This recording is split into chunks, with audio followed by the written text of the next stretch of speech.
My guest today, Cedric Youngelman. If you don't know him, he runs the Bitcoin Matrix podcast, and he gets to talk to lots of people in this space. He's been doing it for a number of years, and so he's got a lot of things on his mind. And I've enjoyed getting to know Cedric over the last couple of years because he always opens my eyes to new potential outcomes. I like to think of you, dude, as like the guy on the wall, right? Like if I'm the guy in the basement putting all the strings and pinning them up to the pictures, and then you come down to the basement with me and you're like, oh, Paul, you got it all wrong. And you just start moving the strings around and you reconnect everything for me. And then I'm like, I never thought of it that way, but I could see the potential of what he's saying. That's like my entire relationship with you. And I think you have that impact on a lot of people because you think way outside the box. In a positive way, because it's always good to hold multiple potential outcomes, right? So I appreciate that in you, and I'm glad you're here with me today. Well, thank you so much for having me. It's awesome to be here, especially with you. We've become friends over the last, 2 years now. Yeah, probably.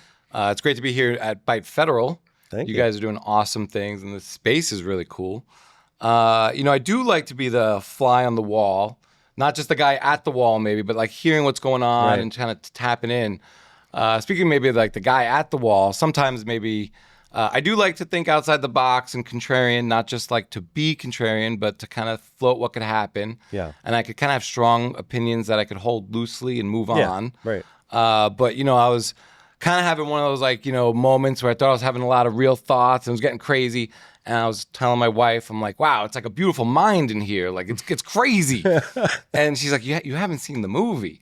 And I'm like, I know, but like, you got to picture it. Like, I'm at the wall and this is going on and that's going on. And she's like, that's nothing like the movie.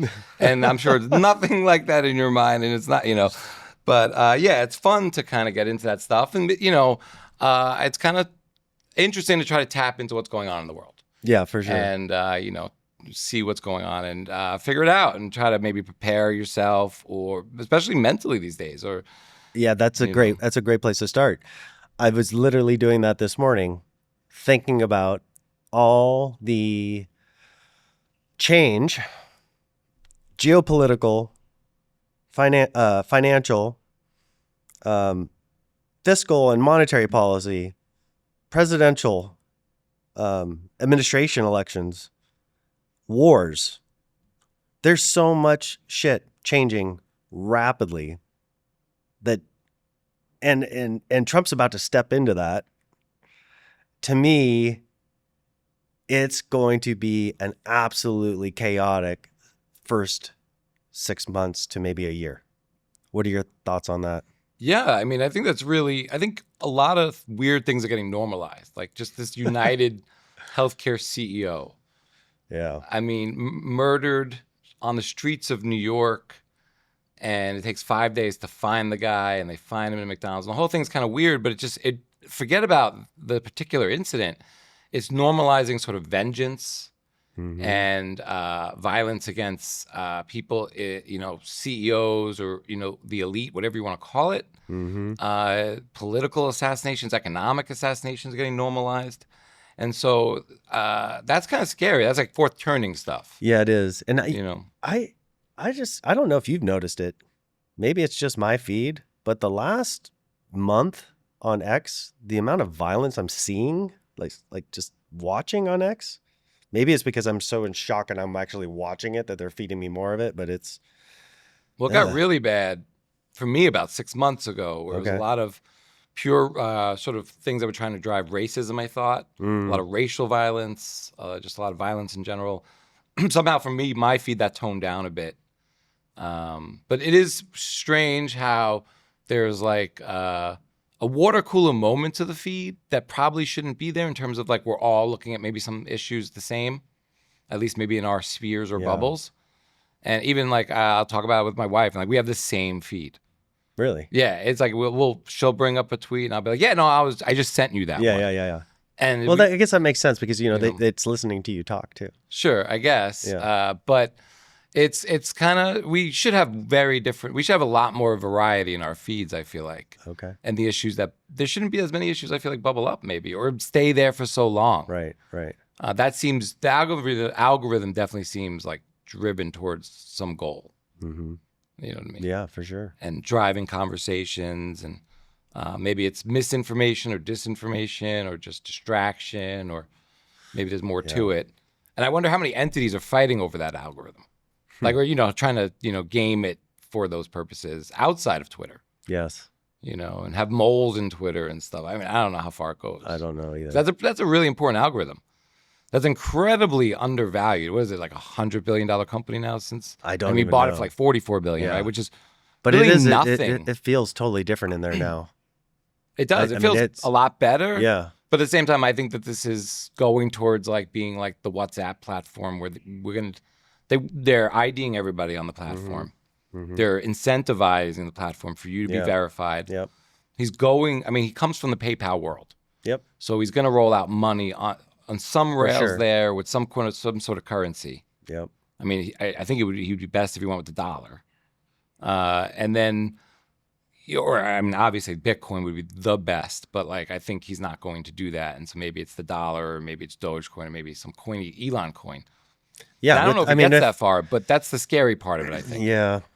Well, let's talk about that. I mean, Trump is, obviously pro Bitcoin, but he's also very pro crypto. Right. Which could be CBDCs and stable could be all sorts of and things. Surveillance, and I have no idea. He could be the guy that just says, make your own money, go for it, do whatever you want to do. Well, I think there'll be a lot of that. And, in some ways there should be. Sure. Like, we had private money in the 1800s. Right. It was successful. I mean, there's an argument to be made there. There's more a risk, libertarian perspective of let the market decide, and I can appreciate that. As long as it's not like rug pulls. Yeah, exactly. And outright fraud and scams and predatory behavior, right? And I think that. Like you even look at something. Yeah, securities like don't have to all be shitcoins. I think in a Bitcoin there'll be a financialized world. Yes, there'll be credit, and there'll be sure. equity, and there'll be securities, and there'll be bonds. They'll just be structured differently. Right. Think about it today. Think about all the financial products that are available today that have a huge treasury component to them. Sure. Yeah. Of course. Right. Right. Because it's your base layer. So in the future, why would not There'll BTC be a part of so many of these financial products? Right. And loans would just have to outperform the rate of Bitcoin's natural return. Right. But back to say Trump and Musk, and I'm not sure, I have an optimistic view. It feels way more optimistic now than it did 6 weeks ago. I kind of feel that the world feels a little different, more orange, bright orange future. I'm still really weary. They still have several steps to take. I think free Ross day one is, if we don't see that day one, I'm going to start questioning a lot of promises and everything. Right. I'm trying not to get too into the details of appointments and who has this position. I just want to see results. And in the economy, where do, there's the Federal Reserve and everything they do there, but do they make Bitcoin legal tender? Do they get rid of capital gains tax on Bitcoin? These are real steps they can take that probably would benefit themselves. Right. I'm assuming they're positioning themselves. They're they're incentivized to. Yeah, we can only guess, right? But I think we've got a really good chance that we're going to see them try all sorts of things. Meaning, we're going into a new monetary paradigm. The United States is going to go there, and it has to go there because of the debt spiral. So with that transition, we're going to see things tried, we're going to see things fail, and we're going to see things retried, fail, retried, etc., until they get something that's working towards their desired goal, which is going to be more dollars in the system, a lower purchasing price of dollars, so a weakening of the currency, and massive economic growth. To me, that all signals, no matter all the steps it takes to get there, that all signals weakening the dollar, purchasing, or at least getting out of the way of purchases of Bitcoin. So as Bitcoin price drives up, it's going to drive the use of stable coins. So just like the issuance of more treasuries drives more dollars in the system, you're going to get the price rising of Bitcoin generating the desire for more stable coins globally, being the primary trading pair, USD and Bitcoin. And so I think, like, however you want to look at all these different things that could transpire in us getting there, that's the desired goal. And how they get there is going to be a rough ride, because there's going to be a lot of fights to get to that point. What are your thoughts on that? Yeah, I mean, I do agree that it'll be a rough ride. I mean, it's very optimistic in a great way. Like struggling with thinking about the strategic Bitcoin reserve. Mm-hmm. They have such an opportunity here to recapitalize America's balance sheet. Right. I think there's sort of that thing will get politicized down the road one day, where there'll be a future politician who will be like, wow, we have all these Bitcoin reserves. We have 40 trillion in Bitcoin reserves. Like maybe someone like AOC is like, why don't we liquidate that so we could pay for free housing for everyone, and destroy our reserves and dish out the wealth to the current generation.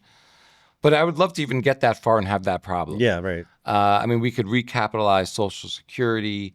I mean, I like this plan Sailor's rolling out, where we just recapitalize America and demolish and demonetize gold and our enemies' ability to economically fight against us. Yeah. And put them all behind us. And this is that moment where other countries are obviously watching what we're talking about, and we are talking about that as a nation. These are all things that are on the table that, as a Bitcoiner for the last, I don't know how many, you've been in a long time, it's hard to fathom that we're here so fast. It's like all these things we've been talking about that were at some point in the future, and they're all right now. But based on all our conclusions already, we all kind of expected this, and these are grand things to say, and that's a broad generalization. But if you believe in everything divided by 21 million, that means you have to blow through 10,000 a coin. You have to blow through 100,000 a coin. Right. You have to blow through 1 million. You have to blow through 10 million. Unless you're just being sort of obnoxious, or if you believe in that math and that true sort of this is a denominator. So all these things they're shocking that we're going through it, but they're kind of expected. No, that's what I mean. I didn't mean, that's not shocking that we're going through it. It's shocking that it's all coming right now, to me at least, because when you hear about, when I first heard Samson talk about the Omega candle and going to 1 million, I was like, maybe the next cycle. But now I'm seeing all these data points. I'm going, Samson probably knew this before I knew it. And that doesn't seem too far-fetched. There's definitely a few different outcomes that could get us to 1 million real fast. I think we have to go to 1 million real fast. That's what I mean. In a lot of ways, whether it's this cycle or next. There are going to be vicious swings up that I think a lot of people are expecting lower returns going forward or less volatility. And I don't think that's necessarily the case at all. Well, that we have such a small sample size behind us. Yeah. And you have that S curve, right? You have to go up at one point, straight up. Straight up. And if you look at something even, it's you can look at something like Fidelity's report, where they said that in 2038, it's going to be $1 billion per Bitcoin. Yeah. To get there, it's violent and straight up. And, I was talking to a very predominant, you could say, famous Bitcoiner who's one of the most bullish Bitcoiners you could ever meet. And he was like, how bullish you are? And I was like, well, you got this article from Fidelity. And he's like, oh, come on, that's hocus pocus numbers. No one could even that's just in a bar, wasted numbers. But I don't think they're out of line if you really believe everything divided by 21. What? I don't know I don't know what her title was, but I just saw Fidelity, see a cryptocurrency analyst on CNBC from Fidelity that said this cycle 500 to 1 million. Yeah, I mean, again, and I think it's there could be unforeseen events. No one foresee China banning mining for the 9th time. Yeah. No, I'm sure there's stuff coming. No one we're foreseen not aware of, FTX and Celsius and Luna, and so there could be sort of black swans, really weird things. Again, I'm not rooting or for or against it, but what if Trump got assassinated, and Powell lowered? What would it be he would lower rates? No, raise rates dramatically. Right. And back the currency for the next 10 to 20 years with gold. I mean, there could be events, or just the markets get decimated because of World War. There are bear cases that are, outside of maybe what we expect to happen. But the more we all expect one thing, maybe, again, you have to be a little contrarian. It's something else could happen. Yeah. And even if we go up very fast, it's going to happen in a way we can't expect. Yeah, for sure. And that's the thing about everyone thinks that bear markets are harder than bull markets, but it's harder to ride a bull than it is to a bear. Like a bear is a less viciously mobile animal. I'm not saying you have a better chance against the bear. I'm just saying like you could ride the back of a bear probably longer than the back of a bull. Yeah. And a bull literally tries to throw you off by going lower.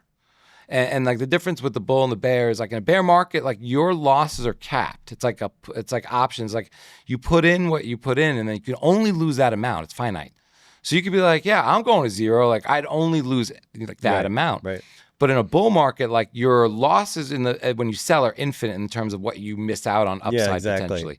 No, I know this cycle is going to be really hard to sell. This cycle is going to be really hard to sell. Well, think about it. If you go from like 200,000 to 750,000 in a very short period of time. It's going to be brutal. And what that's going to do to people's sort of their own wealth. Like whatever you are worth at that $200,000 point of a Bitcoin. Yeah. So let's say you're lucky you got to one Bitcoin. Yeah. Right? You're really fortunate. And so now you're worth $200,000 with this one Bitcoin. I'm not saying you don't have other things in your life going on. And then it shoots up to 750,000. Now at that point you could sell 200,000. And you know what I mean? You have all the, and then, but you're really facing this thing is like you're worth 750, right? And now maybe you have a wife and kids and you have people dependent on you. And then that thing drops down to 175. Like you're going to look like a schmuck and feel horrible. And maybe still be better off at 175 than you were at $15,000 Bitcoin. But those are psychologically really hard. Exactly. And all Bitcoiners who've been around a while have gone through this. But the higher the numbers go, I think the harder those things get to ride maybe in ways that we all don't expect yet. Well, the choices that people have to make. I've been lucky enough, or unlucky, or lucky or unlucky enough, however you want to look at that, to not sell any of it ever. But it is always it's unbelievable the amount of emotional pressure you have at those peaks where once you hit I remember when we hit 17,000 back in 2017. December of 2017.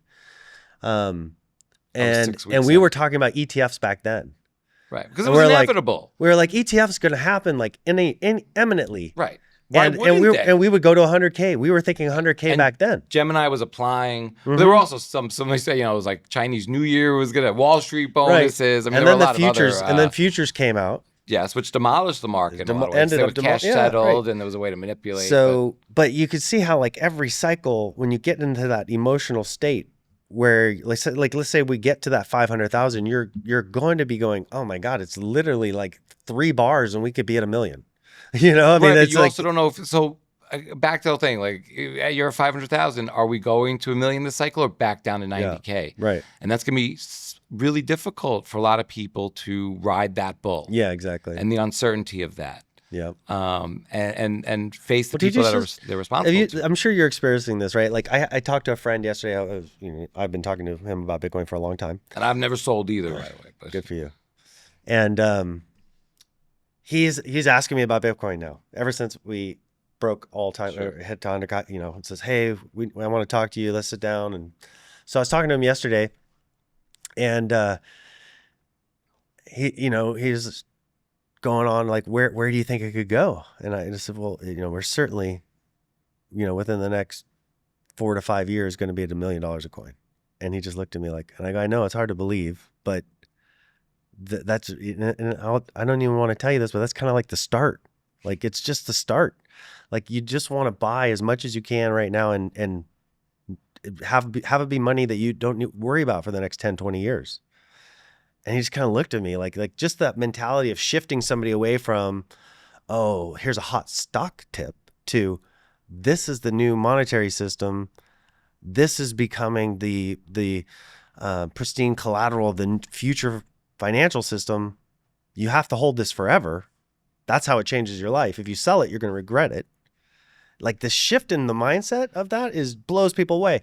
And then I literally 30 seconds later, he goes, well, but what do you think about Doge? He's like, well, Unipress, he just at that moment, he traded against you. What's that? He's trading against you. What do you mean by that? So he's saying, okay, wow, Bitcoin might still go from 100K to 1 million. I would 10x if that happened to me. That's what he's saying to himself. So he's like, all right, maybe I'm going to put 10 grand in this.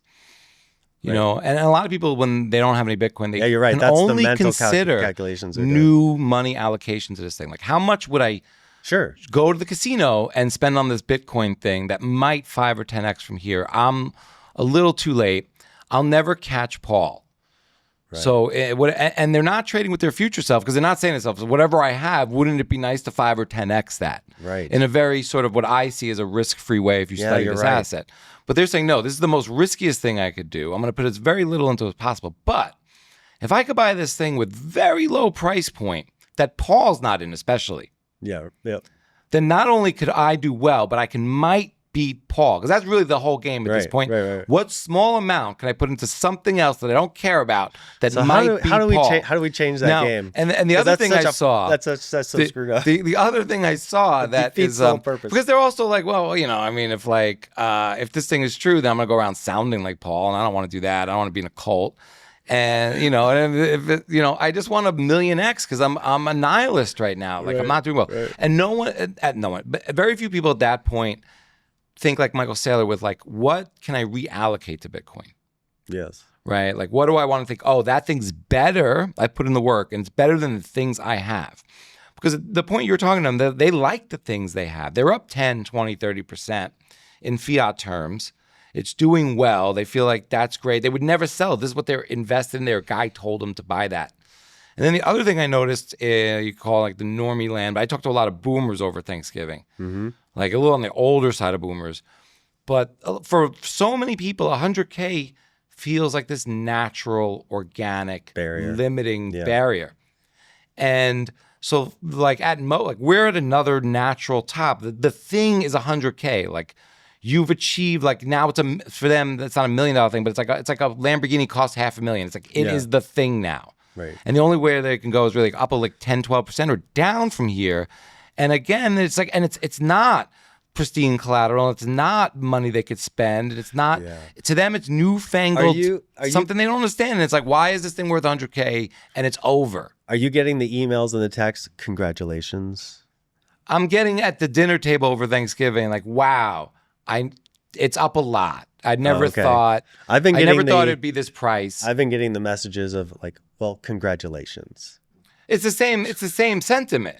Right. It's like, over. Like you made it. You made it. It's You're the end over. of the race. It's over. Yeah. Like you should get out. You know, like I hope you got to 0.1 coins and, you know, go get yourself like some ice cream and a Disney World vacation. Yeah. And again, I think the point you made when you came on my show, which is I fundamentally believe in it. It goes back to unit of account, but just having a few sats. You don't have to have a lot of Bitcoin to be empowered by that, by what this new paradigm shift is. And that also one day you will be wealthy because of everything divided by 21 million. 100x your life, right? But you have to have patience. You got to have patience. And it might, if you enter the cycle now, I'd say to a lot of people, like it takes I think it takes 3 cycles. I think you maybe to retire yourself on Bitcoin if you do it in sort of a frugal way. Like you're just setting aside new money. A good friend of mine, and I know you know her, I think in 2000, I might have the date wrong, 17 or something like that. She was doing $30 a day. Which is amazing and awesome. And now it's close to $900,000. Right. And I think $87,000 invested. 900,000 roughly when it hit about 100K, and $30 a day. And what do you think that's? How many years? It says 2017? Several years. Yeah, okay. I think it was about 2017. Okay, do that for the next 8 years now. Right. And I think you'll see similar numbers, if not greater. Yeah. But at worst, what are you going to see? 10% of that? Yeah, 500,000. 500,000, right. Right. And I think it's really hard for people to see it as a purchasing power increasing machine versus how do I 5x or 9x, and is that going to be enough? And so if you use it as a purchasing power machine, you think of it as more defensively, like whatever I have, I want to convert into that machine. Right. It's like literally what can you afford to just put away every day and do it and come back 20 years from now because it's going to be a game changer. Then the switch flips and you're like, what can I afford not to put into this thing? Like, what do I have on the sideline? After you go through one cycle, reallocate. You start to reallocate. Yes, once you hit that cycle, you'll be like, I'm not putting enough in. But you got to get started. Right. So a lot of people doing also. So the people who have no coins that you're talking to, like they're doing that. math in their heads, right? So they're like, okay, Yeah. if I put in 1,000 today, Dude, if I get and another, we fly this year, then I got to put in $10 a day for the next 5 years to maybe get, and they get disappointed, and they get like, they're like, and it's demoralizing, and it doesn't sound fast enough in a weird way. Like that's crazy, because their plan is to wait another 30 years at their day job. Yeah. But so 5 years in Bitcoin is not fast enough, but 30 years at work is going to be great at a job they hate. Yeah. Right. And so they don't put in any effort. You beg them to put in effort. And the guilt rides up. They're like, wow, like I didn't put in the effort when they said, now we're here, it's probably over for me. And they want to go find something else that they could go. And unfortunately, you have things like maybe MicroStrategy now, or, you know, if you could talk some sense into them.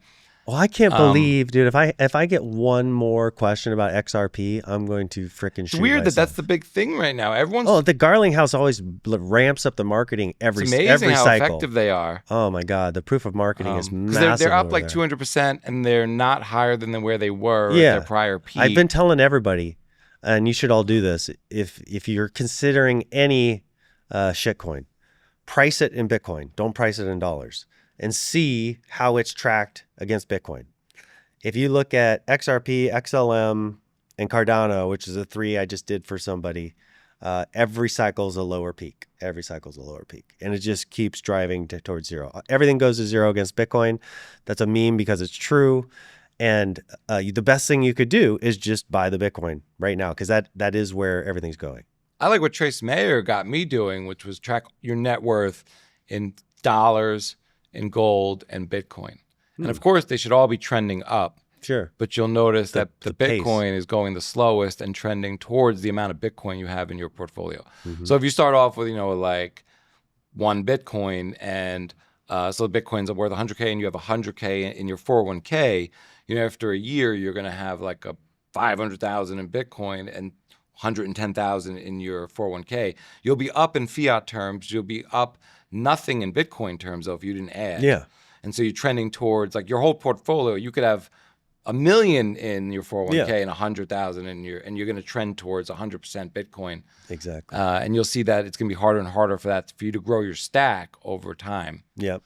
Which I think, is also kind of demoralizing, I think, for a lot of people coming to Bitcoin now. Again, I think, dollar for dollar, they'd be better off putting any dollar they could into Bitcoin and improving the purchasing power and getting their money out of the system and all things like that. Even a 401k, you might have tax advantages, but they might raise taxes over different regimes and administrations. Your money's trapped in there. You can't utilize it. You can't use it in emergencies. Think about all the things you could self-finance if you could access all your money. You could self-fund your own health care, your own car insurance, maybe your own, probably just get rid of mortgage insurance bullshit, but like property insurance, can't get rid of property tax, but a lot of things you could self-fund if you had your own money and access to your own money, and probably even just live a better lifestyle if you had access to your money now, right? And even redeploy it differently if you could take it out of the system. And then you take so much risk out of your life. So speaking about one of those financial calculations I hear a lot of people making today is like real estate versus Bitcoin. Yeah. Right? I have a couple of friends, millennials, that are like just buying their first home and would always ask me like, how do about down payments and things like that. And I would always tell them, I said, if you just compare the compounded growth rate, you'd probably be better to take that down payment and put it in Bitcoin and wait. And then have a bigger down payment to get a better house. And not sell all your Bitcoin or borrow against your Bitcoin to get the bigger house. Whatever you want to do, but the economic calculation between real estate and Bitcoin, that's a hot topic, I think, for millennials, because so many of them have been priced out of the housing market for so many years. And it continues to get tougher and tougher with rates rising. So what are your thoughts on that? My first thought, and I love this topic though, and I think it's very timely, and I think there's 2 different ways of looking at it, just to frame it up, is people who don't have a lot of Bitcoin and are thinking about buying a house, and people who have Bitcoin for a while and maybe thinking about buying a house. And then there's people who are like have a house and thinking about selling their house for Bitcoin. Let's start with the people that are at zero. But They've I got think no first, Bitcoin and no house. I think to kind of give some love maybe to the real estate people, because I think before Bitcoin, a lot of people, and I think about this myself, like I was a securities person, an equities guy before Bitcoin. If I was going to invest, I was interested in stocks from a very young age. And there were some people who were just interested in real estate over stocks. And the differences are, like, I think primarily around sweat equity and leverage. Yeah. So if you like leverage, there's more accessible in real estate. You can leverage in stocks, but harder when you have less of a portfolio and starting out.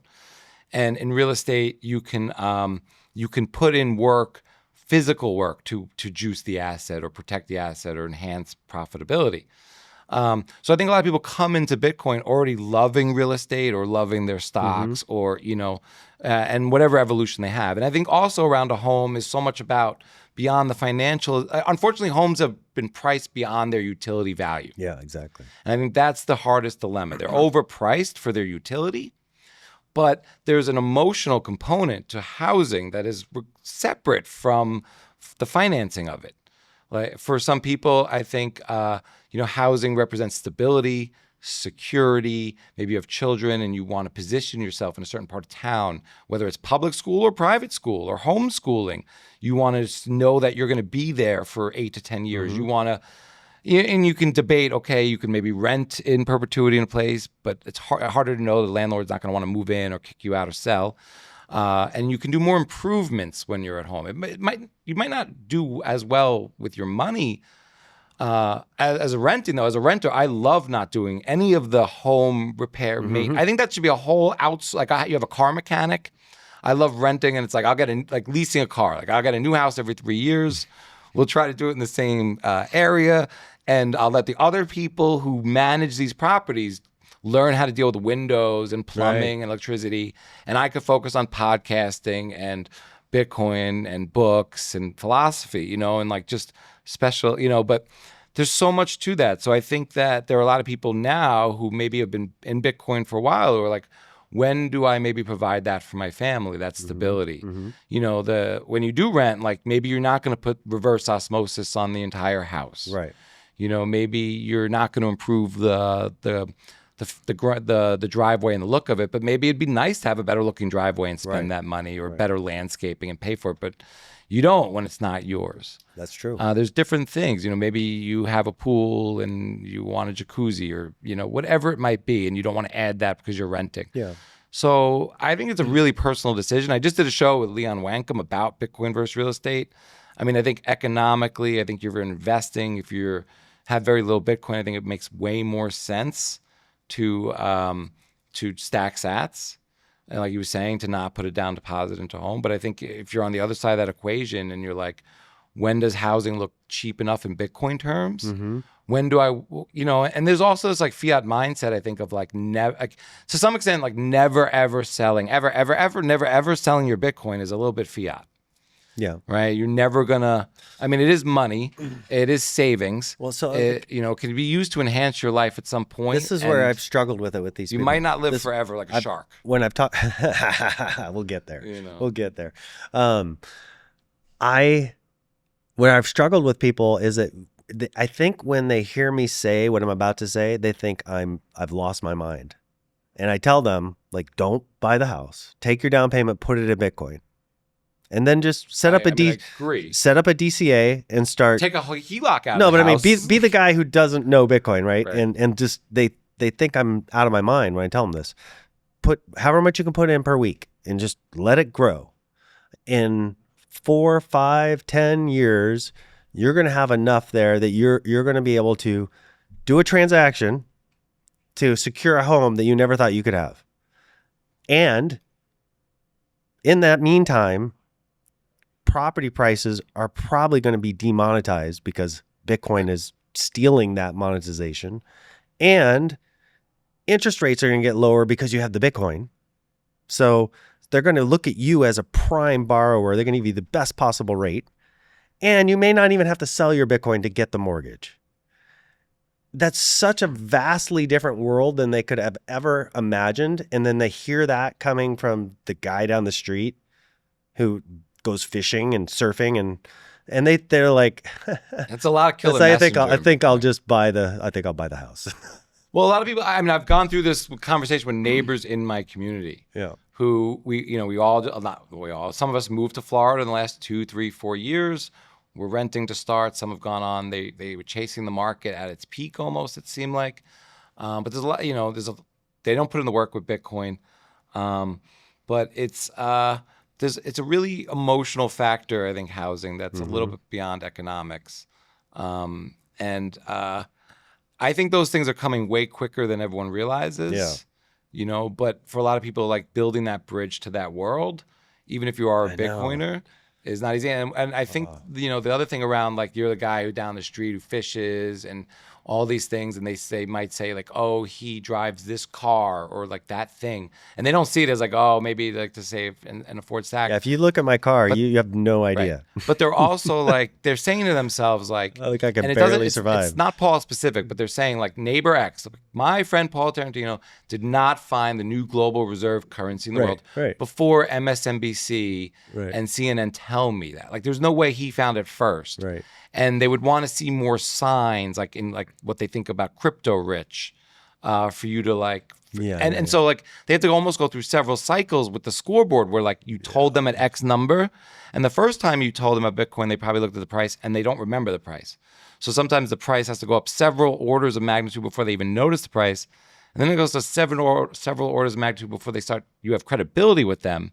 And that's where they feel and too then they late. think it's too late. And they also think that this thing is not real and that Paul can't be onto this thing that's still going to go up in value. It's so disappointing because I just want to help people. Yeah, but most people don't know that most people are not looking to help others because they see every trade in their life as against you or you against them. That's fiat. Because that's fiat. So there's no trade that has ever existed where we both can win. Right, where we both win, unless your cousin Bobby who cut me in on the deal. Yeah. Right? And we cut other people out of the deal. Right. Right? And that's how everything has worked. That's also why like anything that goes up a lot in price looks scammy. Yeah. It sounds like if you even bring up, you should buy Bitcoin because it goes up in price. It's like when I hear like people like, I'll get like people be like, oh, Ced, I heard you're the Bitcoin guy. You're the Bitcoin boy? You're the Bitcoin guy? Go do orange pill him. Do it. Orange pill now. And I'll be like, nah, man, I'm cool. I just want to like, and then someone else will try to orange pill them in front of me and try to sound like a Bitcoiner. I'm like, it's going to 1 million, bro. And it's going straight to 1 million and you're going to miss out. And it's like, whoa, this is not okay.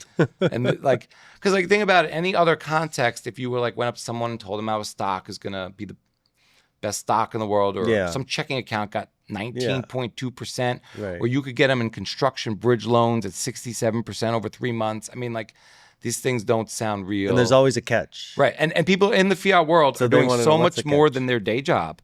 They're spending 30% of their times already trying to recreate money in their portfolio, right? That's all a portfolio is your portfolio manager trying to recreate money and maintain purchasing power in a fiat world. Mm-hmm. Like, let me get a basket of goods that's going to outperform the dollar by a little bit, not too much because we don't want too much risk. It's got to be stable. It's got to be like money, right? We're trying to create a currency in this thing, and that's right. They're trying to engineer store but that takes value. Up a lot of time, and we've already got the best one on the that's ever existed. Even if you have a guy, like, you're sweating those decisions. You're sweating the decisions your guy. And what's also amazing is everyone's guy, down at Fidelity or Charles Schwab, has never made money in their lives for themselves. Right. There's, and I'm not trying to diminish those jobs or whatever, but they studied Keynesian economics in college, and they're handed a playbook by management, and they have very little money of their own in the market because if they've made any real money in the market, they're not managing your money.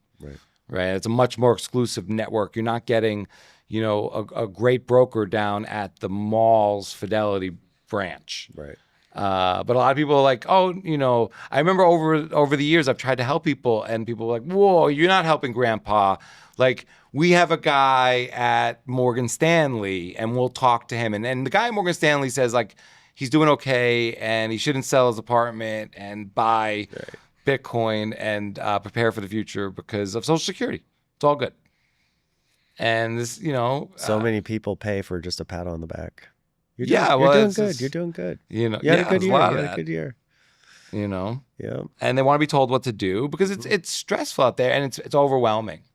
And Bitcoin. We sound like such arrogant assholes. Yeah, probably. But I think, well, because Bitcoin before maybe you have these thoughts, but before Bitcoin, I started to put all my questions on the back burner because I could prove nothing in fiat land. Like everything was a fugazi. Right, like how money works, yeah. How those stocks should perform. Like everything's a fugazi, everything's manipulated, everything's corrupted, right? And so you're just like, all right, I can't. You grow up like wanting to fucking rage against the machine, and by like 25, you're like, all right, I'm gonna work, I'm gonna drink this. I drank tea, I didn't drink coffee, but I'm gonna grind through the day. I'll go to the gym. I got other things to do. You're not gonna fight the world like when it's all fiat. And then you find Bitcoin. And you're like, wait a minute, there's this thing that I can find a real truth. Like no one can debate that they'll never, like the way the code is written, if you run your node, that your node will never accept more than 21 million Bitcoin. It doesn't have to be written into the code. It's how you run your node, right? And no one can debase your units in the system, and no one can again, back to the example, like you want to get in business and like you want to give up your corporate job. You're like, I'll open a bar. Are you gonna be able to get a license? Like, does the mayor know you? Mm-hmm. Like, are you close enough to the mayor? In any of these games, like everything has business risk. Like, like you got your life savings at what, Amazon? Like, what if Jeff Bezos like gets a blowjob on video and that leaks, and like your retirement's gone now? Because you thought you were in the best stock, and like you could read their 10K and be like, okay, I know they're gonna come out with like this amazing product, and they could fail to execute. You're gonna put your life savings in that, and the more you diversify, and this is someone who grew up, finance and accounting degrees, is like they teach you to diversify, right? It's like no one builds wealth through diversification, and literally when you boil it down, you're like, okay, like I'm gonna get more involved in things I know less about. Like every bet you get from your main bet is a deviation from how much you know about the main thing. And how much do you know about Amazon stock? Are you really reading the 10K every year and the quarterly and the minutes and going to the calls, and like you know nothing about these things. And you're gonna put your life savings into these things. Yep. And so Bitcoin finally gives you this thing where like I could stop arguing at the parties about everything. Even national politics, like fuck it. Like I don't have to get involved at all at any national politics conversations with anyone I don't want to, because I now have this tool that defends me against enough of it. Right. Right. And like maybe I had to vote with my feet and I moved from Illinois to Florida, right, to change some things around me. But like Bitcoin was a big part of that journey. I'd like to think I would do it without Bitcoin, but like, it's a financial tool. Yeah, it's fuck you money. Right. And it's so all of a sudden, like you have this thing where like no one can argue with you. Like it's not debatable. And that empowers you to go back to all those other things that you put to the side and said like, remember when I was 5 years old and I was like, hey dad, those clouds look weird. And like, yeah, that's what planes do. And you're like, no, I don't think planes, and like, shut up. And then like 40 years later, you're like, no, like I was right. Like, I was right. Exactly. And I was like, oh, like remember when like I was like questioning like food in my 20s? I became a fucking vegetarian or pescatarian for 9 years. Like, why?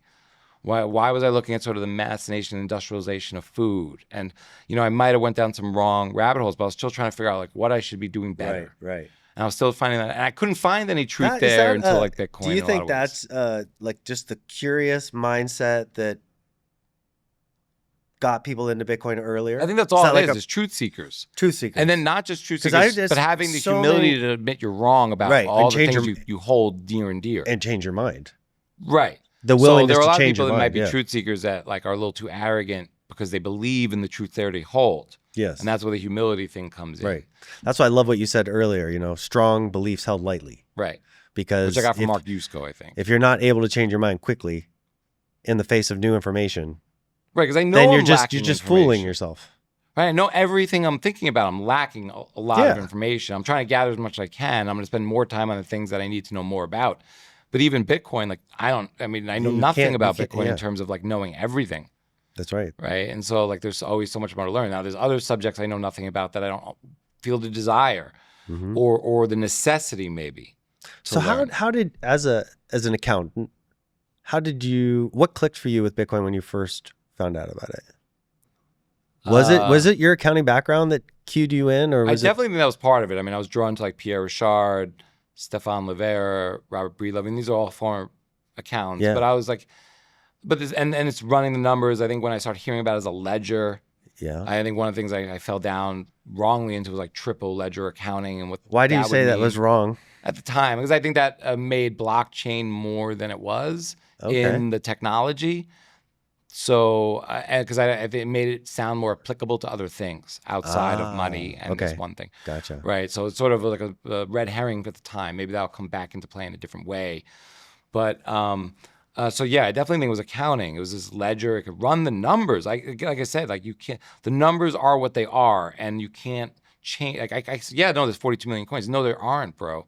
Or whatever you want to like think about how you calculate money or total market value, like how you use unit of account. So that's really like fundamentally change as an account. Very important though, because like. You're already used to converting things from different currencies into this currency. So I never really thought about currency as something as a store of value or to invest in. I think that's why I missed Bitcoin early on. Yeah, gotcha. Right. Like I didn't need black market money. I thought that was cool for people who need, even if it was white market money, like whatever they were buying with. I thought that was cool. They had currency and rails, but I didn't know it was something you could store money in. I never went, oh, I'm going to scale into the yen over the next 3 years because I really feel like Japan's got great central banking policy. And as a 23-year-old accountant at Ernst & Young, like I'm going to take my $4,000 in disposable income and go hard into currency. And I wasn't going to, with limited investable income or savings, I wasn't looking at more esoteric plays like options. And, I was like, let's just stick to the basics until I grow some wealth, right? But Bitcoin, I mean, really as a ledger from an accounting perspective, sure. One of the other things that really drew me though was sort of like that, truth seeking, but sort of that really the toxicity of Bitcoiners. And when they would say things that sounded that like you could prove it right or false or right or wrong. So they would say things like there will only be 21 million Bitcoin and everything will be divisible. So I'd have to learn, what does that mean? And can I argue that? And can I refute what they're saying? And I found out I just couldn't, like what they said sounded like I would love to fight with these people online and prove them wrong. This sounds retarded. Max Kaiser's awesome at that, right? Like he'll dump truth bombs on you and you're like, and as a Bitcoiner, and you have to go test it. Right. So you're like, I'm going to test that out. And I would be like, I kept coming up to like that. I can't get to a place where I'm like, that sounds like I can get to where they're wrong. Right. Right. So then when they would say things that were very like, well, Bitcoin's going to the moon, Bitcoin's going to 1 million a coin or 10 million a coin.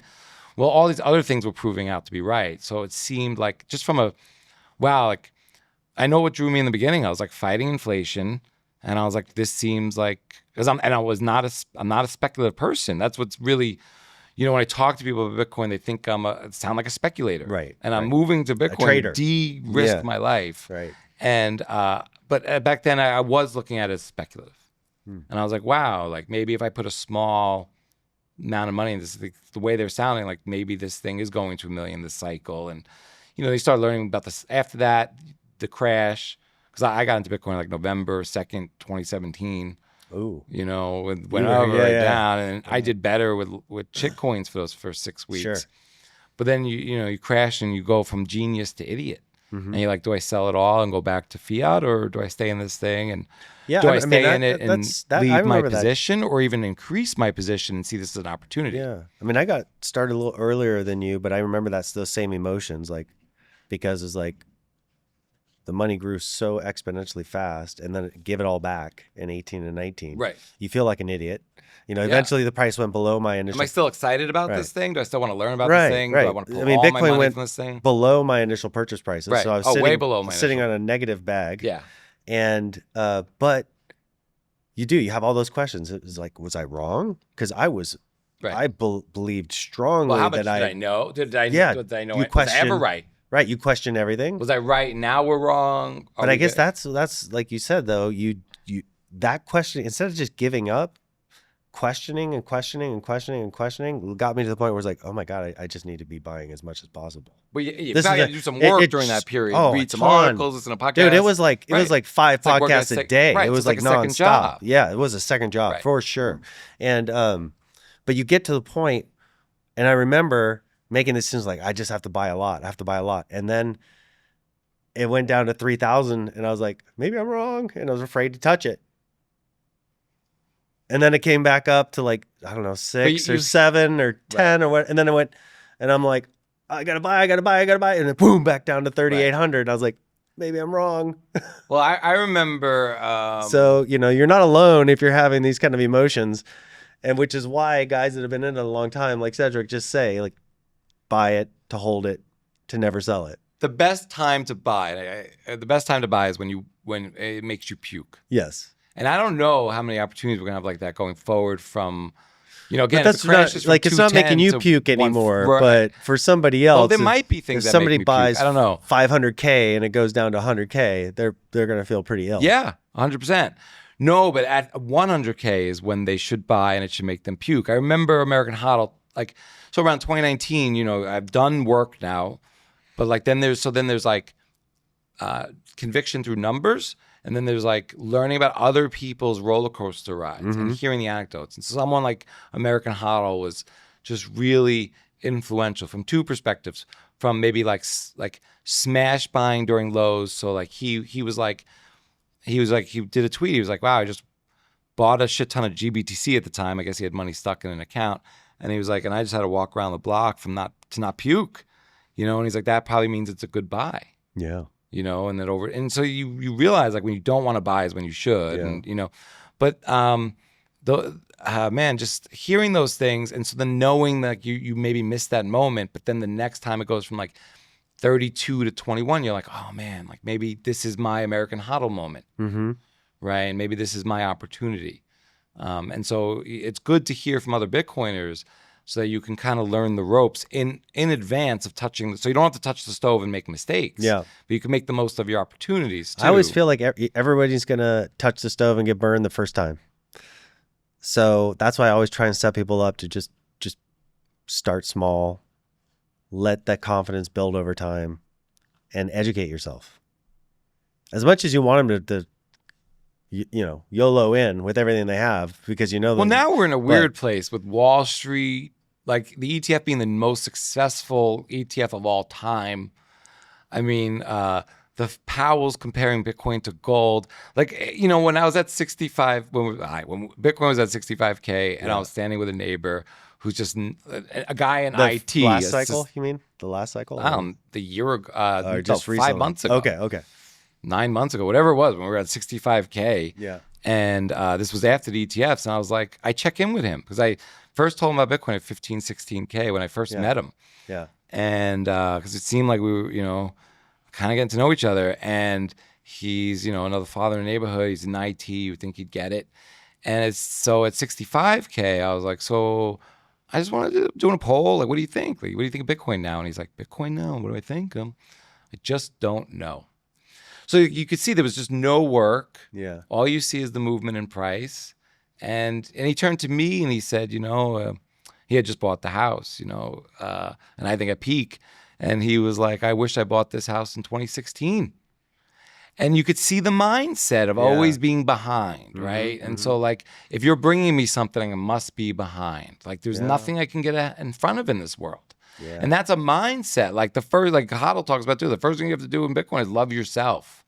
Like start there, like believe that like what you find and what you believe in is true. And so Bitcoin like helps people move from belief to like, it's just fact. Okay, it's better built money. Like it's literally like, it's hard to like, this is designed to go up forever. What does that mean? Well, but you're not going to get that unless you're playing with it.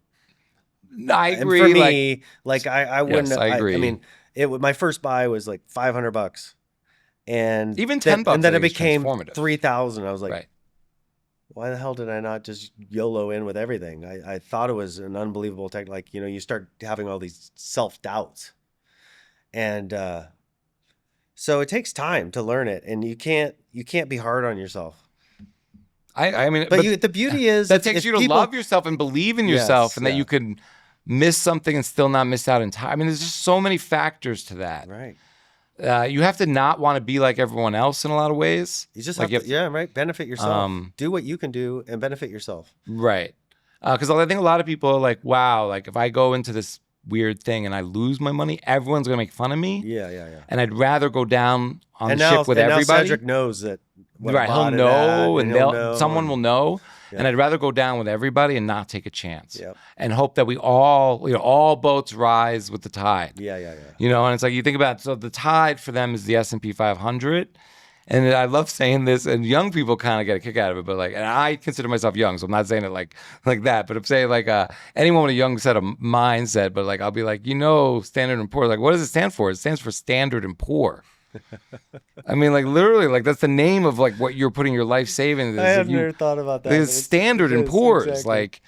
It's built for you to be one of the Standard and Poor's. That's what it's designed for. And I don't know how there's no one who's been yeah, man, I got rich from investing in the Standard and Poor's. I mean, we need the exceptional and rich index.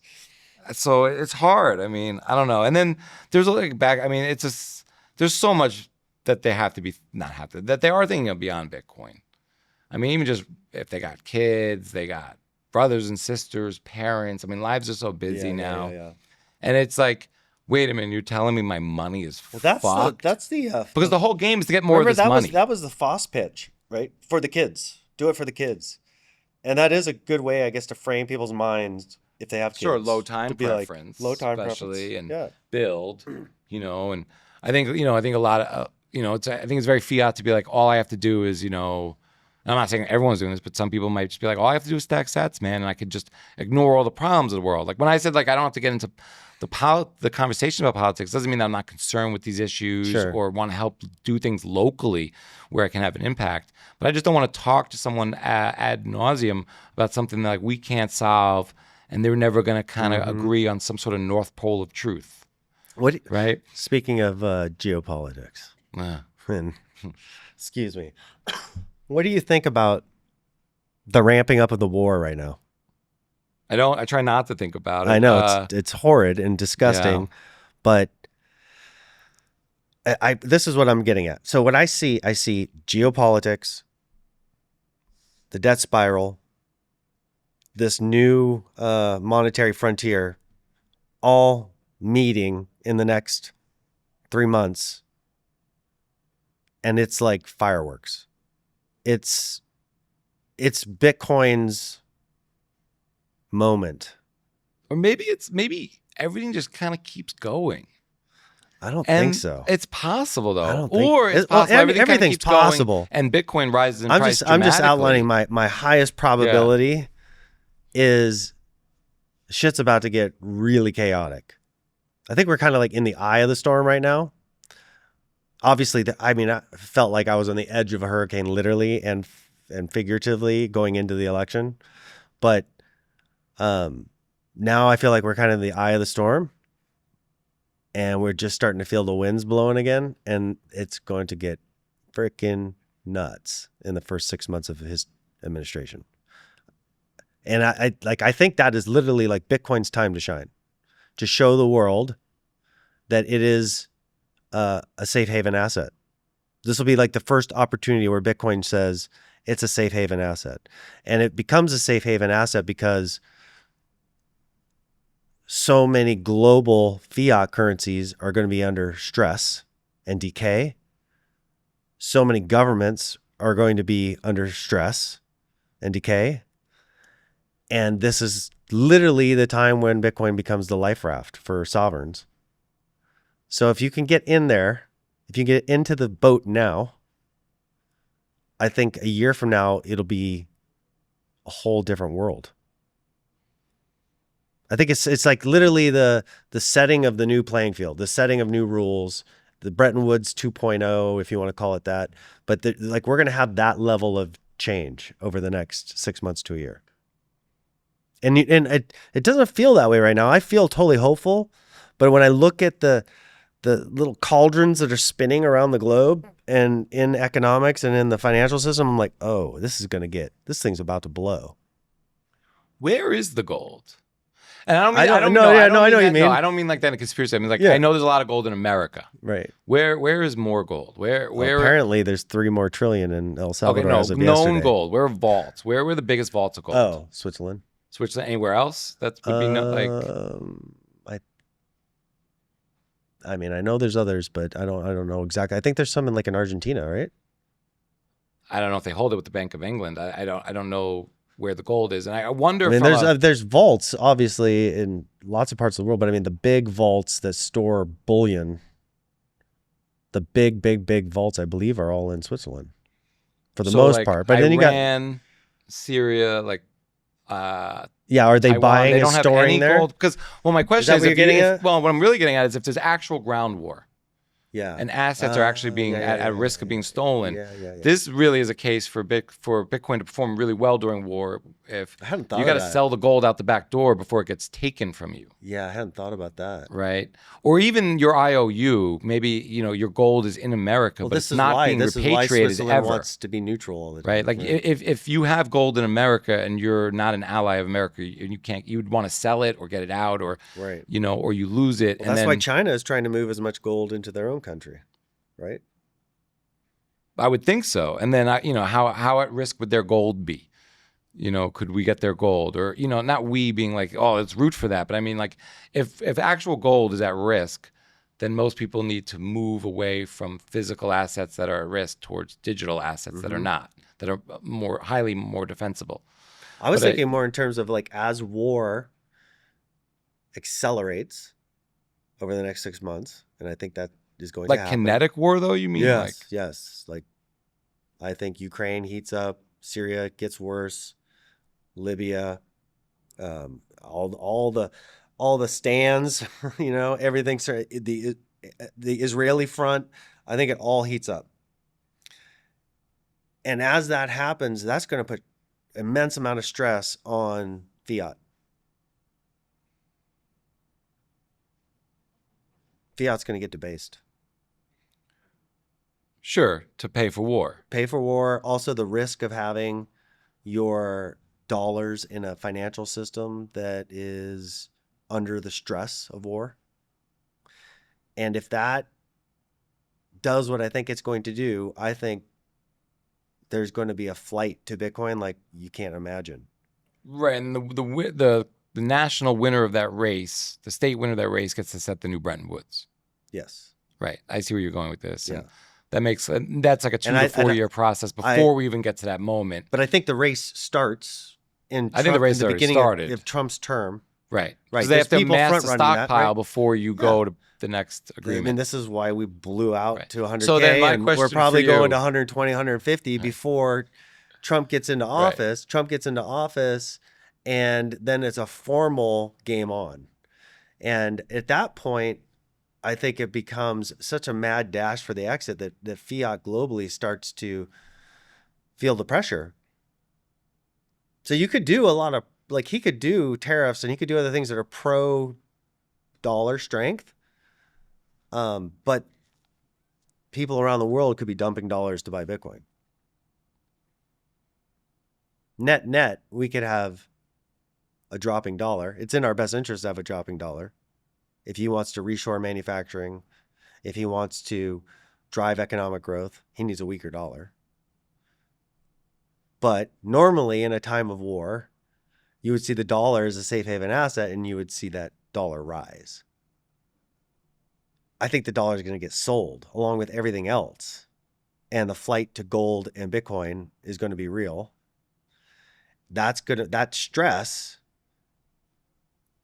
actually kind of supports the long-term Trump administration goals of rebuilding America as a manufacturing base, re-employing people, creating an export market that goes beyond exporting our debt. So I think that this is like the point in history that we've been waiting for, where Bitcoin just all of a sudden becomes like, oh, it is a safe haven asset. And then coming out of the back of that, like you said, if we have the strategic reserve or the Bitcoin stockpile or however it gets defined, and we're actually adding Bitcoin to our balance sheet, then yeah, I think we have a seat at that table, and maybe the strongest seat at that table. Yeah. I mean, I would love to see Bitcoin extremely more non-correlated with the rest of the market and demonstrate that value that you're saying. I mean, I just get nervous thinking about.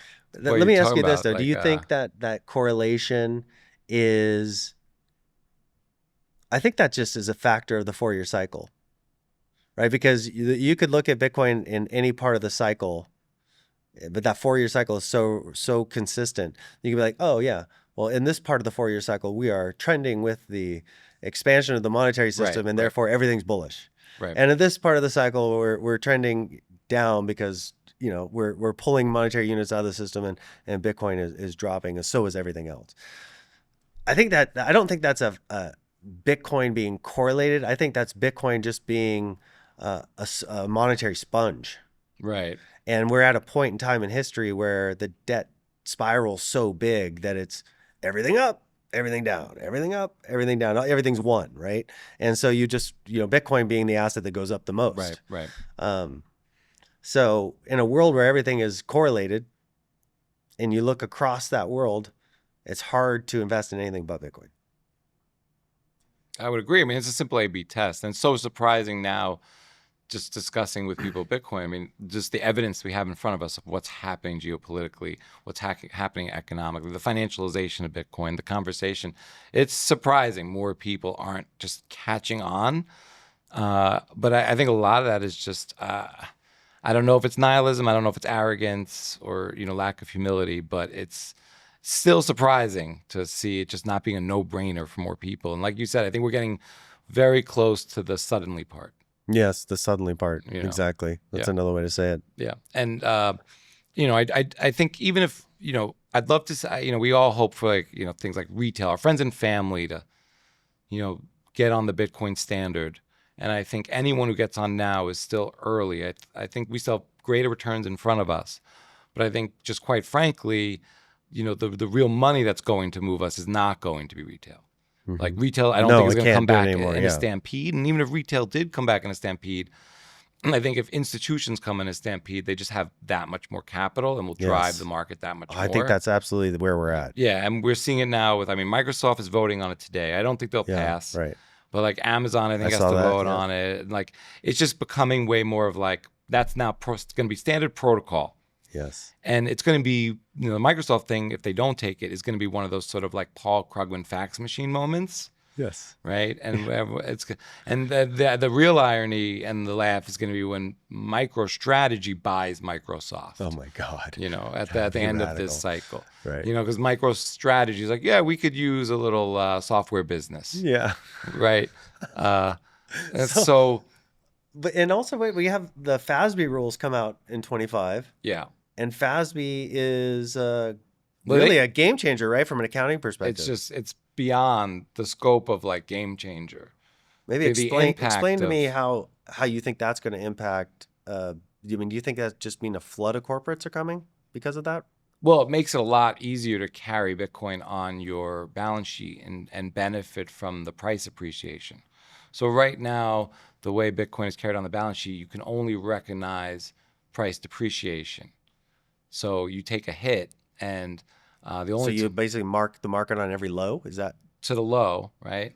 And then you don't mark to market back to any highs or any increases in price. The new rules with FASB will allow you to market to market and take, I believe, the earnings to maybe even realized earnings. Oh wow! But so over the last year or so, MicroStrategy has been showing negative earnings every quarter. So in Q1, which will be like when they report, like will be in April of April 2025 or May of 2025, they'll have to restate the prior year and capture all the losses as earnings in Q1. So, but they don't have to pay tax on that, do they? If it's just capital gains? That's getting a little bit above my pay grade. Okay. No, I don't think they're going to pay tax on it because I don't think it's going to flow through it's net just income like that. Okay. But it's not earnings per se, but it's so it's not taxable earnings. It's their balance sheet growth. Yeah, but it'll flow through EPS, I believe, is my interpretation of it. Yeah. So that's going to change like how that stock is looked at by analysts. I mean, right now, any analyst. It'd be like if a company owned a bunch of brick and mortar, and the value of their real estate was going up. Right, but you only you marked it down when there was a real estate crash, and now you own all this real estate. I mean, most small businesses and even corporations, how they really have made money over the last 50 years was from the real estate assets. Owning assets, yeah. The plumber, he bought the shop, he made his salary every year.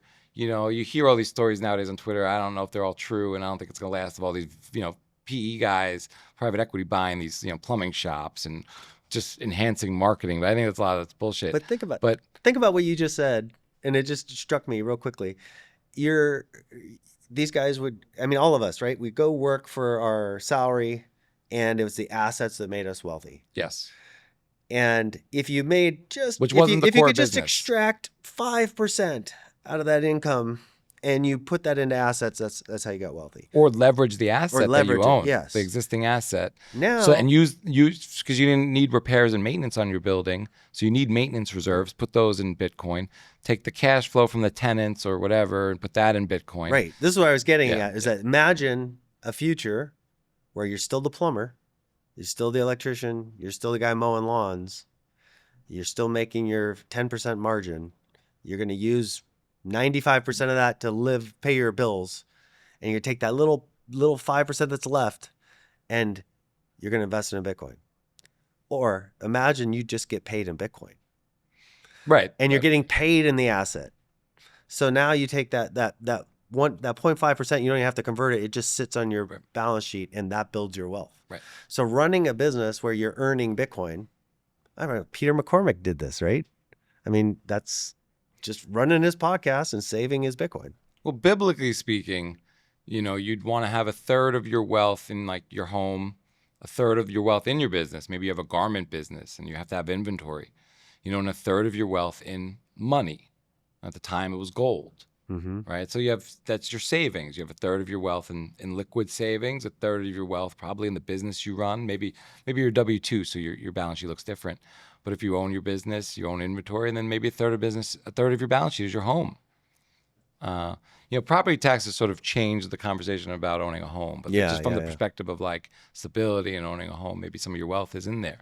And that makes sense when your home has just been sold to you at utility value, right? By the way, I've been talking to a company, Orange Bridge. These Bitcoin-backed loans? No. So what they're doing is they're doing a non-interest line of credit. I mean, the interest accrues, but you don't have to pay monthly interest. Line of credit against your home that has to be used to buy Bitcoin. And then when you buy the Bitcoin, they record the value that you paid for it, and they're watching the value, and then they start messaging you when it's up 300%. Like, you should pay off your loan, you should pay off your loan, you should pay off your loan. They try and get you to sell it and clear out that loan, but it's like a 10-year loan. Right. Where you don't have to make a payment. Right. But the interest just accrues. Right. And as long as your Bitcoin is growing faster than that accruement, it's basically double secured, right? The loan is secured against the Bitcoin and the real estate. Right. Right. And every vertical, amazing, from life insurance it's all to health insurance, it all should be backed by Bitcoin, should be in the reserves. Right. But right now, life insurance companies or insurance companies can't buy spot Bitcoin. Right. FEMA needs to get off their butt and buy Bitcoin to pay for all these hurricanes. Or maybe stop causing the hurricanes. I don't know. Yeah, right? Exactly. Maybe spend less on the hurricane production. That's our other podcast. Right. That's right. But I mean, there's a whole market for people who, like, what MicroStrategy is sort of brilliantly engineering is refining Bitcoin for the market that can't buy spot Bitcoin and wants price exposure to Bitcoin. So, I mean, that's brilliant. I wonder when he went from like, I'm using Bitcoin as a store of value to like, I'm going to be a Bitcoin evangelist and, get other companies on board and like get my store of value to be better to I'm refining Bitcoin. Because those are different. Bitcoin. The refining Bitcoin moment to me is sort of like, Jeff Bezos knew he was attacking. He probably knew he was attacking all retail verticals before everyone else, because everyone else just thought he was attacking books, right? Yeah. But he's like, I'm doing every vertical. It just hasn't happened yet. But he didn't see AWS and cloud computing coming. Right? Like he didn't know that was going to be, 66% of Amazon's business 20 years from when he started. So I don't think Michael Saylor necessarily saw Bitcoin refining the way, he's describing how Rockefeller refined oil for the gas market the way. I don't think he thought of that 4 years ago. I wonder when he had that light bulb moment that it was much bigger than just, stacking his own balance sheet with reserves, I mean, do you think he's building essentially a a Bitcoin financial services firm over the long term? Or Yeah, and I think it goes way beyond that. I think it's what like do a you see in Berkshire there? Hathaway type entity. It's just a massive conglomerate. Like what I'm trying to say, there's so many things he's as So the you think they're largest going to buy holder. other businesses? I don't know what they're going to do, but as the largest holder of Bitcoin, Yeah. there'll be things that we can't even dream of Right, that they'll be able to exploit from a monetization, financialization perspective. Right. Whether it's loaning out the Bitcoin or and I don't know. But Right. they're going to use that in ways that will be very profitable. Right now, it's just profitable buying the Bitcoin and giving the bond market exposure. I mean, that's $100 trillion market or $200 trillion market that he's gonna that every company is copycatting him. And that's the thing. It's back to what we talked about at the beginning of the show. Like he can do this and he can open source what he's doing. And two things. One, it's a win-win for everybody. He's in a special situation because he's the first mover. So, even in Bitcoin, it's a win-win, right? Like, but there is first mover advantage to buying Bitcoin in 2010 than there is to buying in 2020. You might have bought in 2010 and sold in 2014, and maybe the guy in 2020 who buys has a second weird mover advantage over you, but like it definitely would have been better to hold from 2010, right? So like MicroStrategy could fumble this somehow, but like no one's going to catch them, no private entity. Right. So whatever like any entity is able to do with sort of a large size of Bitcoin, they will be able to do to the greatest extent. Like other companies can copy Berkshire Hathaway, but if you don't have the capital pool, like there's only so many deals you can make. You have and you have less of a deal flow. Right. Less people coming to you, right? So you have less. Think about it like if it's like he buys a financial. He could buy a country. Yeah, it's going to get crazy. It's going to get crazy. And I don't know what he's going to do, but like, and I think new ideas are going to be brought to him. He's going to be like a kingmaker because like ideas are brought from the smartest people in the world. Because it's kind of like if you want to build somewhere where it's going to last forever, then you got to build on Bitcoin, right? Does he own more than Satoshi now? Does the company own more? Yes, than yeah. No, I don't think so. That's also something I thought about on the way over here. Like, it's been extremely quiet, his buys. Like, we always hear every week now MicroStrategy's buys, but like, we haven't heard a peep about his personal holdings in, I think, a long time. Yeah, and you'd have to think from a personal standpoint, even whatever his end goal is to give it all away, like, ego-wise, like, he has to be buying. He has to be buying a shit ton personally because he doesn't, even his shares in MicroStrategy are not real Bitcoin, right? So, and, he's not the largest probably shareholder of MicroStrategy. So he probably wants, just from his own personal standpoint, his own stash, but we don't hear about it. Oh, I wonder if he even can be in charge of that. As his personal stash or like the release of the can he deduct the buys and be working at MicroStrategy saying, yeah, we should buy more Bitcoin, like engineering debt to buy more Bitcoin at MicroStrategy while simultaneously buying it for himself? I'd hope he's allowed to at least maybe algorithmically buy and just say something like that's I'm going to buy every minute. He might have somebody doing it for him, right, on his behalf, like a blind trust, or whatever, something like that. Right, sure. I don't know. Then I'd also wonder how someone. But maybe it's not because it's a commodity. Maybe it's not even an issue.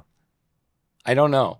But I also think like, so he's in a position where he just sees, even from a personal, like I couldn't see things as a miner's perspective truly until I started being part of a mining farm. Like you could read an article, you think esoteric, you could philosophize about it, you could intellectualize about it, but you're going to discover new things as a miner than you would have before. And so like, I think for Michael Saylor, he's brilliant, but he had a $500 million melting ice cube, right? So he had a problem to solve.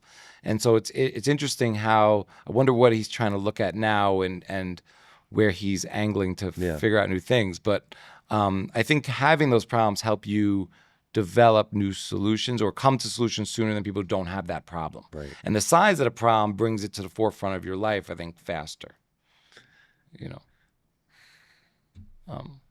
He seems very pro-America also. Do you think there's any plans there to gift America Bitcoin? I mean, I think there could be.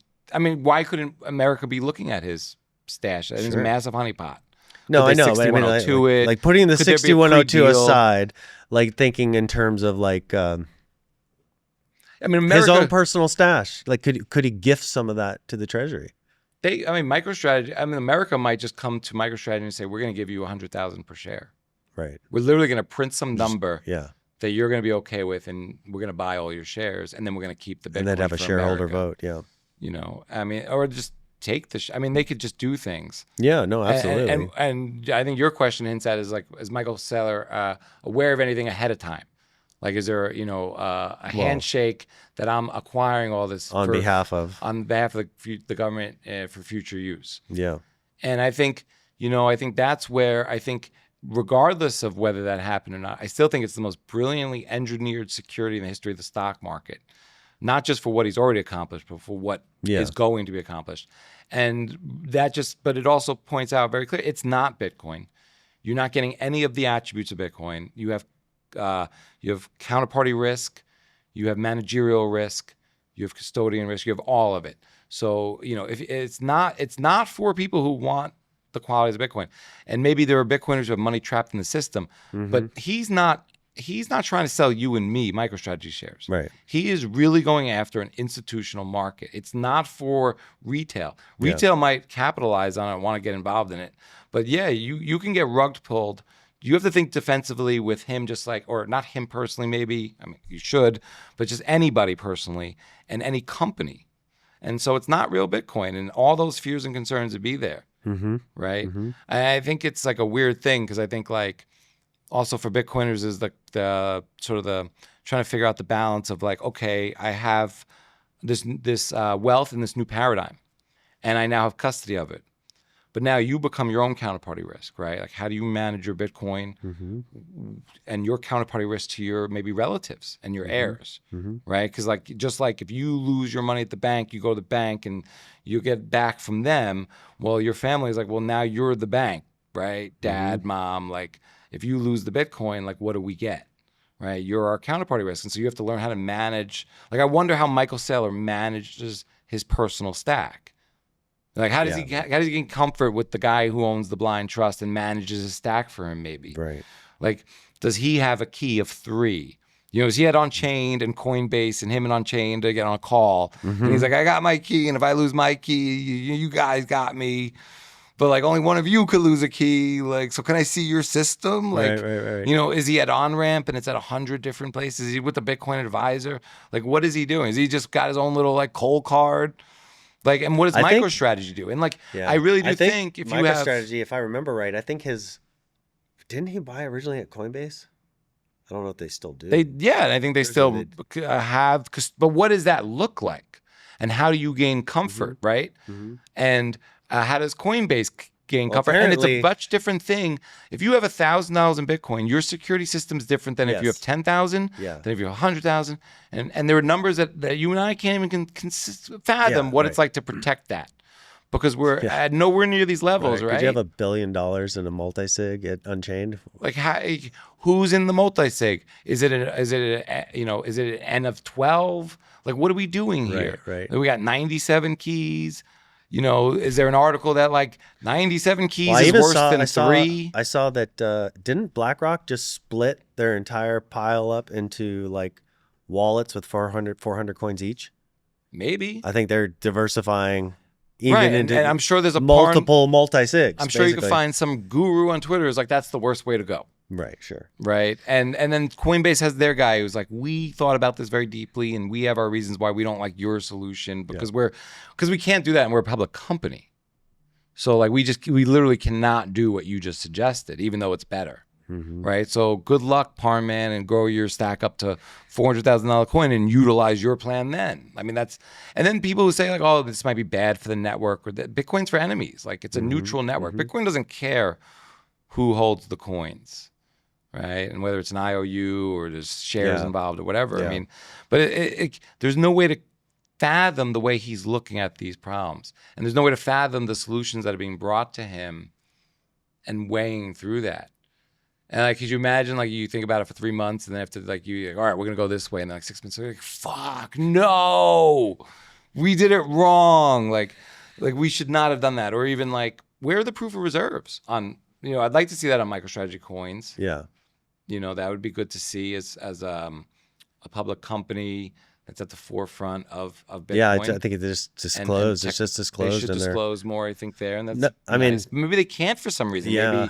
Maybe not with their current setup. I don't mean they can't because of laws or something. I don't know. Yeah. But like you don't know the issues they're facing and the risks they're trying to avoid or decrease or minimize. Like, yeah, we could do that, but then we open ourselves up to this conversation and that and this, and maybe we'll do that in 6 months if we can. Exactly. You know, I think I saw. How does El Salvador protect their coins? Like, how do they know this guy doesn't get on a plane one day? Like, at the Central Reserve Bank. I don't know. How does Bukele get comfortable that it's not going to be taken from the country? That's not going to be taken from him. How does the country get comfortable that he's not going to take it? I mean, and it's not like they can have a real open forum discussion on this.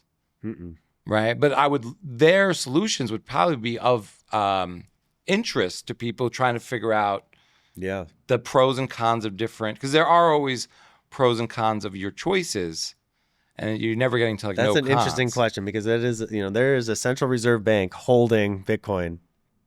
Right. And we do they have a key in Antarctica buried where like 3 guys know about it? Like, I hope not. That's where all the reptilians are. Right. So yeah, fair enough. So, but he knows about them, right? But like, I don't know how they manage that. And it'd be interesting. It'd be interesting conversation between Bukele and Saylor. Like if they felt they weren't recorded. Fly on the wall. Like what would they talk about?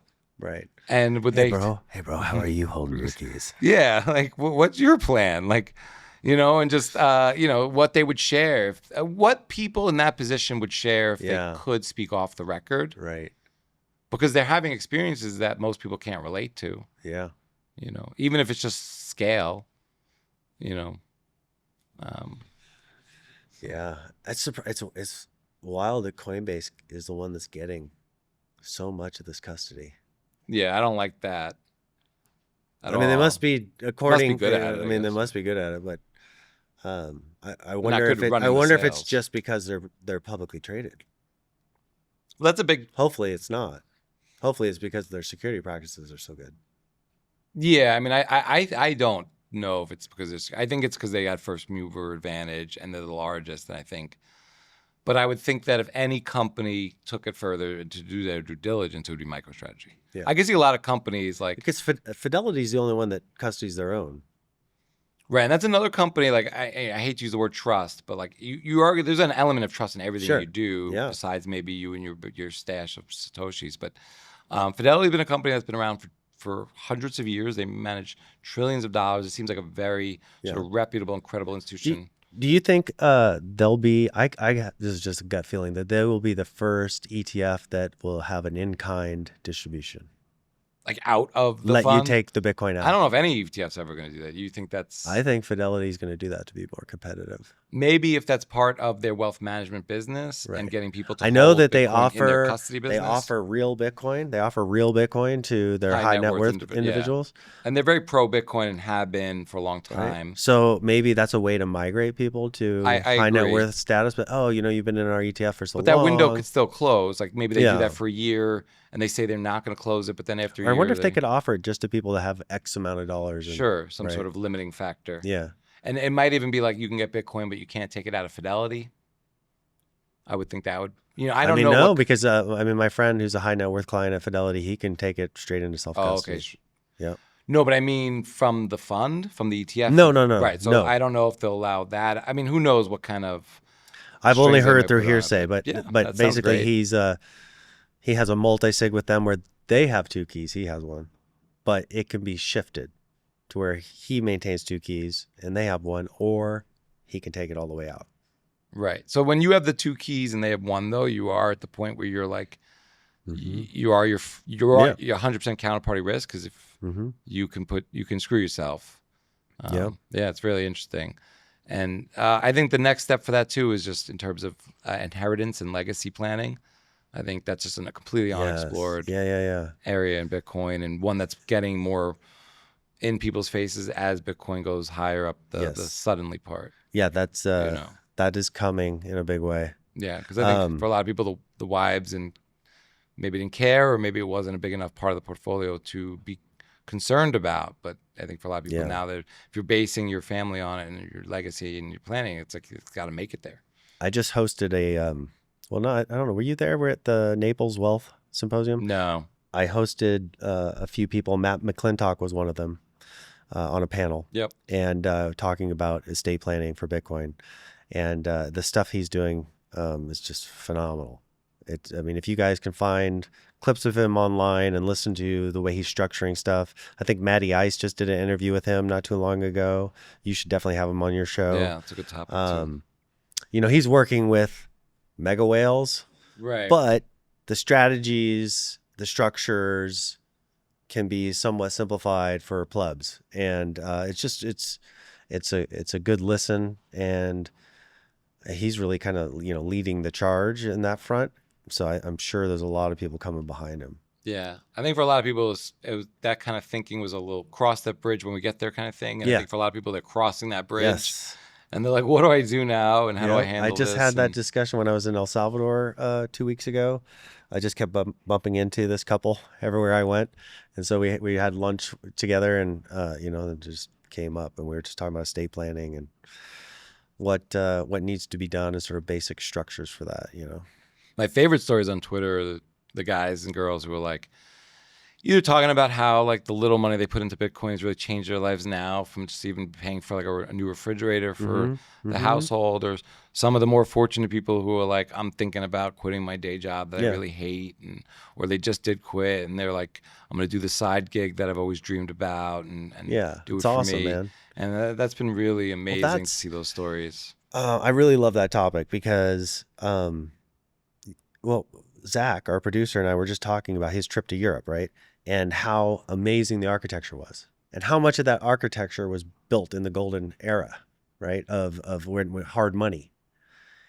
And that we're going back to that future where you could endow a child with X amount of Bitcoin that could sustain them for life. Whether they just borrow against it, they can earn interest on it, whatever that might be, and allow them to truly pursue a passion, a master of whatever thing motivates them, whatever their mission is in life, right? And that's how we got such great innovation and such beautiful architecture and amazing art during the hard money era. And if we're going back, I think we're going back there. I think we're going back there from a vision of, or with the power of technology also, right? So I think the things that humans are going to create over the next 100 years are going to be mind-blowing. And again, I think this all starts next quarter, like the transition, meaning the disruption. Donald Trump's a massive disruptor. And if anybody can handle the heat of everybody hating on him because it's not immediately fixed, he's the guy. So he's going to be totally comfortable reconstructing America. And then I think coming out of that, we're going to then be on a course for 100 years of innovation and progress into a future that we can't even imagine, all funded by this new hard asset. So it's like the golden age 2.0, America 2.0. Right. And I'm so excited for my kids, right?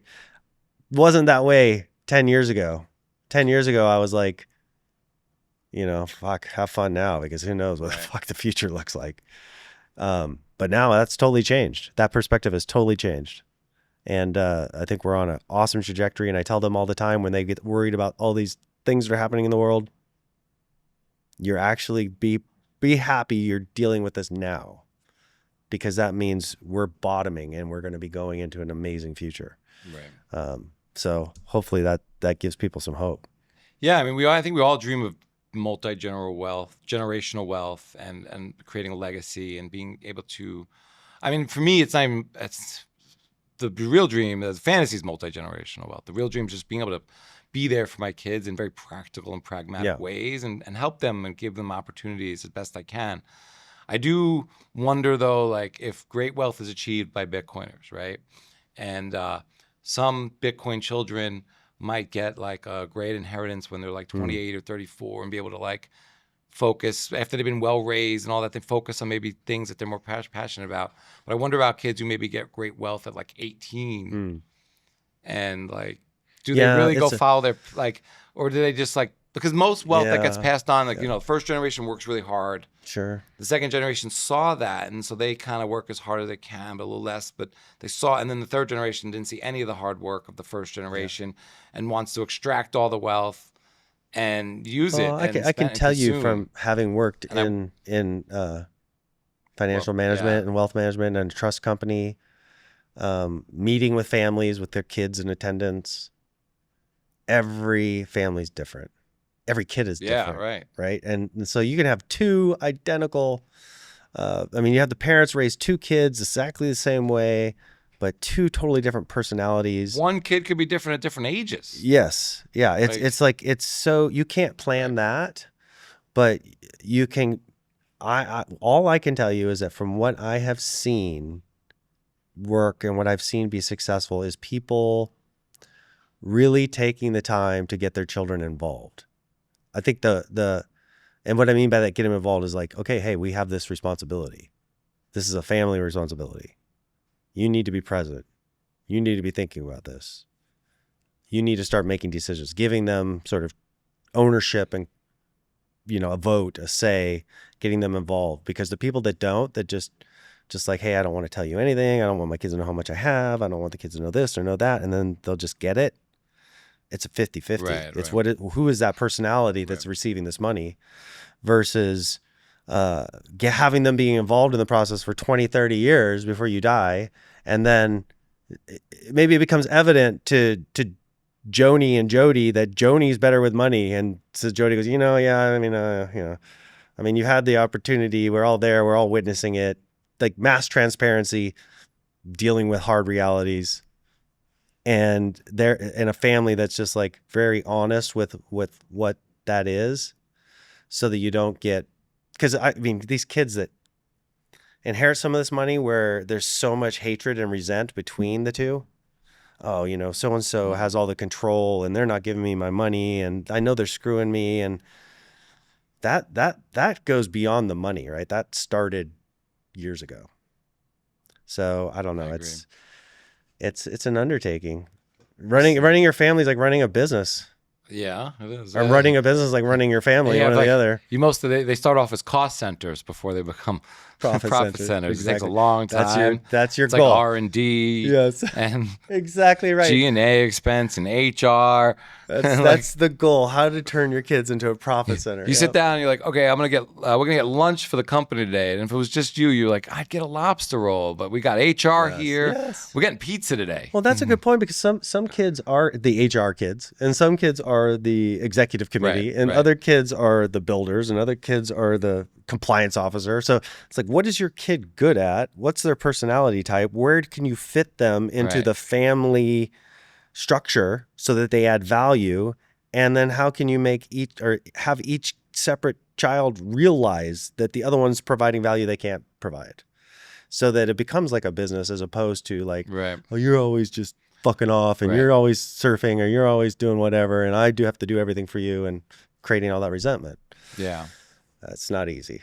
Yeah, well, it's tough if like one kid like got the skills of a janitor and no dissing janitors, but he wants to be the CEO. Yes. That's the egos get involved, with the kids. But that is what it's all about. I do agree. And raising good kids and having a great family, I think predates Bitcoin. It's more important than Bitcoin. I think of like my wife, kids as my first Bitcoin, my first lifelong trades. And the most valuable, scarce things I'll ever have in my life. So I think the only things that are scarce and the three most things that are important in your life are your own time, your family, and your Bitcoin. Yep. And those are the things you have the most control over. Of hopefully you make choices where you like the outcomes.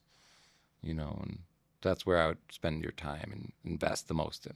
Great advice. Let's end it on that, my friend. All right, man. This has been dope. Awesome. Thanks, brother.